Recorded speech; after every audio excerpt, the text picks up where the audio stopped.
9 days after the premiere of his Sixth Symphony, his final symphony, Tchaikovsky was dead. There has been so much controversy surrounding the possible autobiographical nature of this symphony, the Pathétique. And people, scholars, music lovers cannot come to any agreement of what it exactly means in Tchaikovsky's output.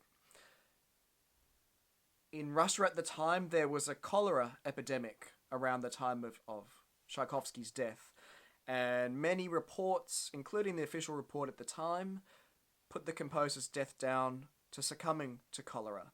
But there were things that didn't stack up about that. Tchaikovsky was high class, incredibly privileged and famous as the most celebrated composer Russia had produced. And here he was dying over what was seen as a low-class disease. There have been numerous conspiracy theories, some more tinfoil than others. One of them is this notion of a court of honor from the school of jurisprudence that sentenced Tchaikovsky to suicide, to honor suicide, as it were, for his latent homosexuality, which was not accepted by society at the time. Another even says it was by order of the Tsar that Tchaikovsky killed himself. We just don't know. But as an artist and as a musician and as an interpreter of this work, the stench of death and despair is unmistakable. It starts out low and lugubriously in the lower strings with a soulful bassoon solo, and it goes through a lame waltz, a waltz with a limp, a triumphant third movement, a march that is in a strange place because actually the last movement of the symphony is slow and anguished, and this is how Tchaikovsky ended his entire musical output to the world. It starts with these anguished string melodies, with the tune actually set out note by note, going between the first and the second violins, which gets this disjointed, almost schizophrenic way of hearing this tune constantly bouncing across in stereo. And it's a dark, dark B minor tune.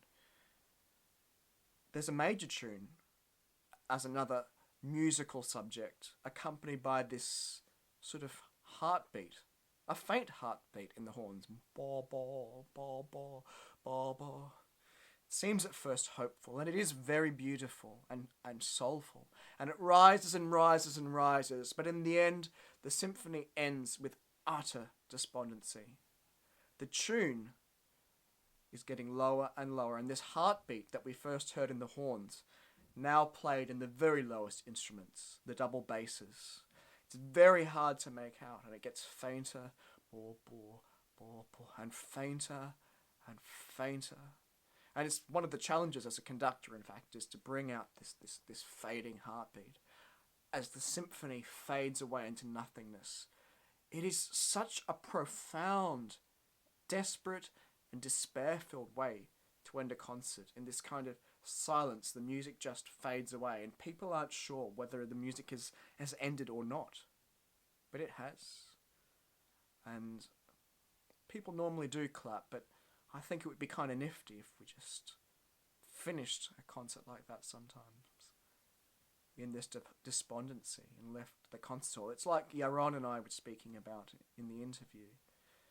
It's not always happy feelings that music brings to us, but it enables us to feel in such a way, to feel these really human emotions, which I think is a healthy thing.